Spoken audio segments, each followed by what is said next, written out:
Olá pessoal, sejam bem-vindos a mais um vídeo do Endocrino Reviews. Hoje vamos falar um pouco sobre diabetes gestacional. Me conta, você já atendeu uma gestante no plantão, no PSF, no seu internato? Ou algum parente da sua família engravidou e quis tirar dúvida com você sobre diabetes na gestação? E agora? Gente, o diabetes gestacional pode estar em todos esses cenários. E se você teve dúvidas sobre o que fazer em alguma dessas situações, esse vídeo é para você. Vamos junto comigo discutir um pouco mais sobre diabetes gestacional?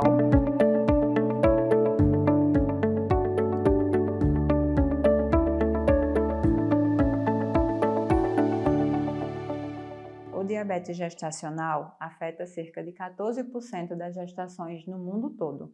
E pensando nisso a nível mundial, isso representa mais de 15 milhões de nascidos com mães portadoras de diabetes gestacional. É muita gente. Mas e aí, o que é diabetes gestacional? É toda alteração glicêmica diagnosticada durante a gravidez, desde que não preencha critérios para diabetes mellitus, ou seja, na primeira consulta do pré-natal, a paciente deve ter uma solicitação de glicemia de jejum.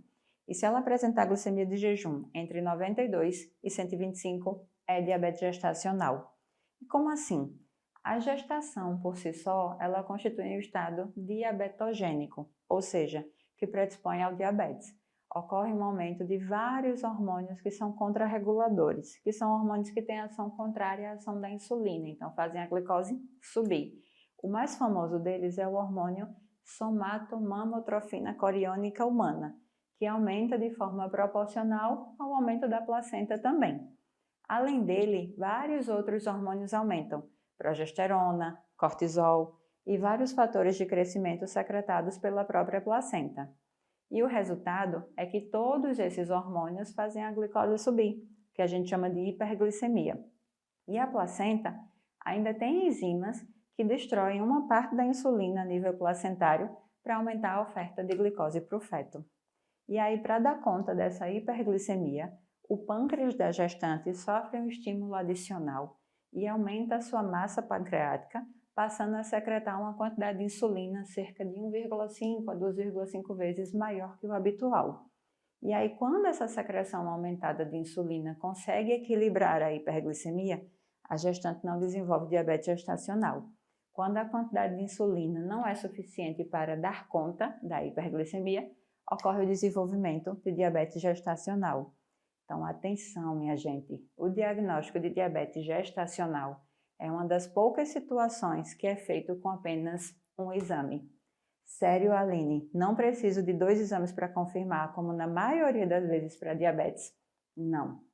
A gestação é um período curto, então a gente tem pouco tempo para controlar o diabetes, evitar complicações para a gestante, para o feto e também para o parto.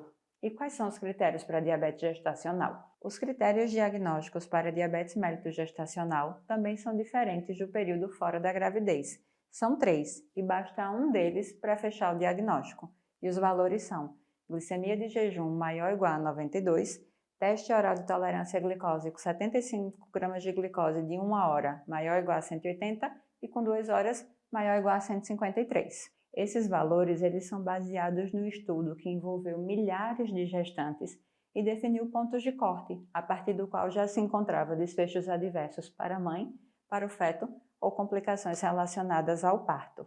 Então, reforçando, gente, basta um único exame alterado e a paciente será portadora de diabetes gestacional. Então, vamos lá. A paciente chegou para a primeira consulta de pré-natal, com 7 semanas de gestação, com glicemia de jejum feita naquele dia com valor de 145. E aí, gente, é diabetes gestacional? Não.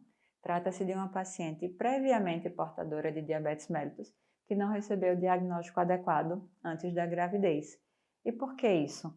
Porque ela possui um valor de glicemia de jejum maior ou igual a 126, que seria diagnóstico de diabetes fora da gestação. Então, pegue essa dica, gente. A medida da glicemia de jejum na primeira consulta entre 92 e 125 é diagnóstico de diabetes gestacional. Caso o valor seja maior ou igual a 126, é diagnóstico prévio à gestação. E se a paciente já tinha diabetes tipo 2 ou diabetes tipo 1 e engravidou, é diabetes gestacional? Também não. Nesse caso, é uma paciente portadora de diabetes que se encontra gestante.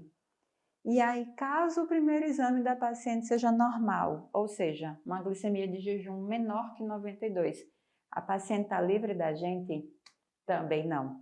Novo rastreio deverá ser feito entre a 24ª e a 28ª semana de gestação, quando a gestante deverá realizar o teste oral de tolerância à glicose, com 75 gramas de glicose, com dosagens em jejum, 1 hora e 2 horas. Se encontrar algum daqueles valores anteriormente citados, é diabetes gestacional. A glicemia de jejum maior ou igual a 126 ou teste de tolerância à glicose maior que 200 na segunda hora, a paciente é portadora de diabetes mellitus. E qual é a importância disso? Diabetes pode complicar, gente. Tem risco de macrosomia fetal, que é quando o bebê nasce com mais de 4 quilos, malformação genética, polidrâmio, que seria o excesso de líquido amniótico, aumento do risco de óbito fetal, parto prematuro, hipoglicemia neonatal, distócias do parto, aumenta o risco de pré-eclâmpsia da gestante. Então, gente, o cuidado começa no dia que a paciente recebeu o diagnóstico de diabetes gestacional. E o tratamento prioritário é feito com dieta. A paciente deve ter acompanhamento nutricional, cuidar da alimentação, nada daquela história de que a gestante pode comer tudo, aquele desejo infinito por doce. Tem que limitar o ganho de peso, estímulo à realização de exercício físico desde que não tenha contraindicações e monitorização da glicemia. Caso essas medidas não sejam suficientes, o tratamento preferencial é com insulina. No caso de recusa da paciente ao uso de insulina, apenas 2 drogas orais são aprovadas para uso na gestação, metformina e glibenclamida.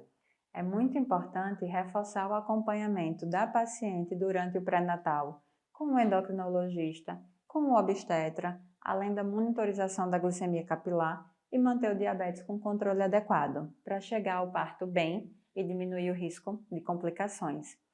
E aí, após o parto, a paciente está livre da gente? Também não. Ela continua mantendo o risco de desenvolver diabetes mellitus no futuro, então deverá sim manter acompanhamento com o endocrinologista. E aí, se você gostou desse conteúdo, curte, deixa seu like, compartilha com os amigos e se inscreve no nosso canal. Até a próxima aula!